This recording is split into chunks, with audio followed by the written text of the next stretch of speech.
7.3 का प्रश्न पहला, त्रिभुज ए बी सी और ए डी बी सी एक ही आधार BC पर बने दो समबाहु त्रिभुज इस प्रकार हैं कि A और D भुजा BC के एक ही ओर स्थित है। देखिए आकृति में दिया हुआ है, यदि AD बढ़ाने पर BC को P पर प्रतिच्छेद करे तो दर्शाइए कि त्रिभुज ABD सर्वांग त्रिभुज ACD। दो त्रिभुज को सर्वांग सम सिद्ध करना है तो कैसे करते हैं? सर्वांग समता के कोई भी एक नियम लागू करके हम कर सकते हैं। जो दिया है उसे ले लेंगे और उसके अनुसार हम उसको बहुत ही आसानी से सिद्ध कर देंगे। दो समद्विबाहु त्रिभुज दिया हुआ है, ए बी सी को भी समद्विबाहु बताया है और डी बिंदु जो है इस तरह से बढ़ाया गया है, ए से ए डी को आगे बढ़ा दिया गया है जो कि पी बिंदु पर बी सी को मिलता है। तो बी डी सी भी समद्विबाहु त्रिभुज है। तो ए बी बराबर ए सी और उसी तरह बी डी बराबर डी सी भी है। तो सम्मुख भुजा के सम्मुख कोण भी बराबर होंगे। तो बी के सामने का कोण सी के सामने का कोण बी, ये भी बराबर होंगे। तो इस तरह से आप ध्यान से देखेंगे दो समबाहु त्रिभुज दो त्रिभुज दिए गए हैं, ए बी सी और बी डी सी। कैसा त्रिभुज है? समद्विबाहु त्रिभुज। इन भुजाओं को आप बराबर मान सकते हैं। अब सिद्ध क्या करना है? ए बी डी और ए सी डी सर्वांग सम है। तो ये भुजा मतलब बी डी भुजा डी सी के बराबर है, ए बी भुजा ए सी के बराबर है और ए डी भुजा दोनों में कॉमन है। तो भुजा भुजा भुजा प्रमेय से भी आप इसे बहुत ही आसानी से सर्वांग समता के नियम से सिद्ध कर सकते हैं। देखिए उत्पत्ति ए बी बराबर ए सी दिया हुआ है, दोनों त्रिभुज को ले लेंगे। बी डी बराबर सी डी ये भी दिया हुआ है और ए डी बराबर ए डी उभयनिष्ठ भुजा है। तो भुजा भुजा भुजा सर्वांग समता नियम से ए बी डी और ए सी डी सर्वांग सम है। इस तरह से इसे हम सिद्ध कर सकते हैं। सेकेंड पार्ट और थर्ड पार्ट को भी बहुत ही आसानी से आप समझ के सिद्ध कर लेंगे। मैंने सॉल्व कर दिया है। फोर्थ पार्ट भी बहुत ही आसानी सिद्ध कर लेंगे। सारा चीज़ दिया हुआ है, दो त्रिभुज ले लेना और जिस भाग को बराबर करने के लिए कहा गया है उसे आप बराबर कर लेंगे। अब हम 7.3 के प्रश्न 2 में आते हैं। सभी बहुत ही आसान प्रश्न है, ध्यान देंगे। दो त्रिभुज मिलेंगे, दोनों त्रिभुज को सर्वांग सम बताना है और उसके बाद जो पूछा गया है भुजा बराबर तो भुजा को बराबर कर देना है। कोण को बराबर कह रहा है तो कोण को बराबर बता देना है। संगत कोण संगत भुजाएं बराबर होती है। तो बार बार वही बातें आ रही हैं इस प्रश्नावली में भी। देखेंगे ए डी एक समद्विबाहु त्रिभुज ए बी सी का एक शीर्ष लंब है। ए बी सी एक समद्विबाहु त्रिभुज है, उसमें ए डी शीर्ष लंब है। शीर्ष लंब मतलब शीर्ष से सामने वाली भुजा पर डाला गया लंब। तो सामने से भुजा BC पर ए से शीर्ष ए से भुजा BC पर डाला गया लंब AD है, ये दिया हुआ है।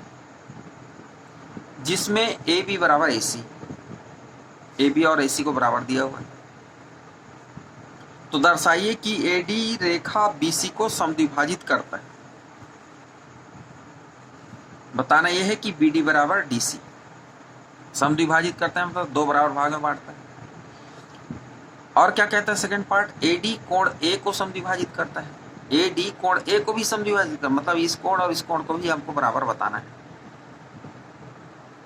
यहाँ पर त्रिभुज की भुजा को BD और DC को बराबर बताना है और यहाँ पर कोण A BAD और CAD को बराबर बताना है।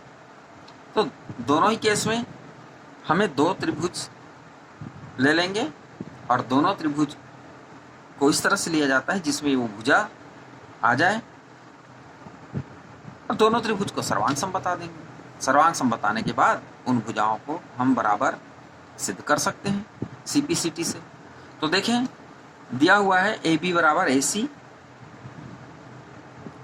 BC पर ये B है, BC पर AD शीर्ष लंब, ADB बराबर ADC कह सकते हैं। ADC दोनों एक तरफ 90 है तो दूसरे साइड भी 90 ही होगा, 90 अंश।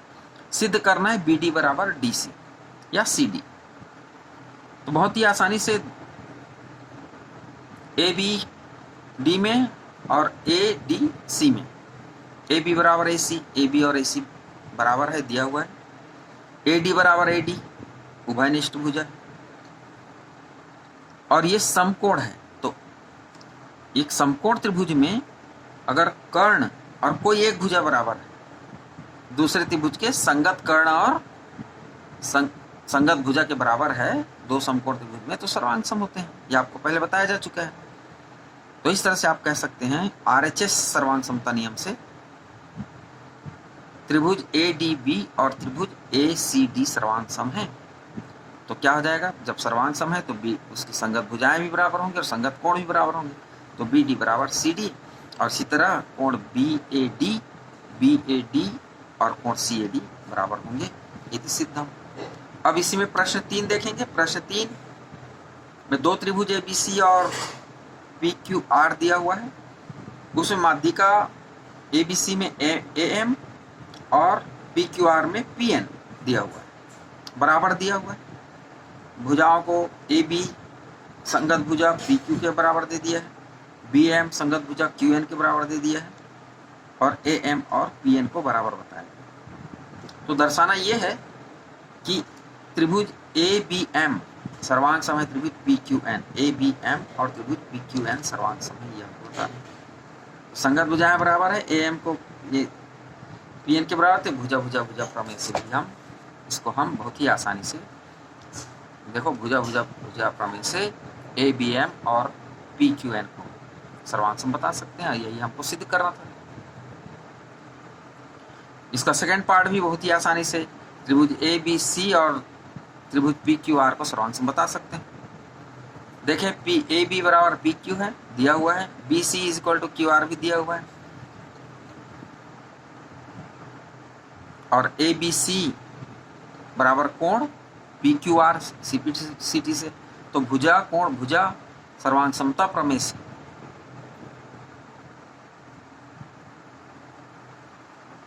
आप कह सकते हैं कि त्रिभुज ए बी सी सर्वांग सम है पी क्यू आर।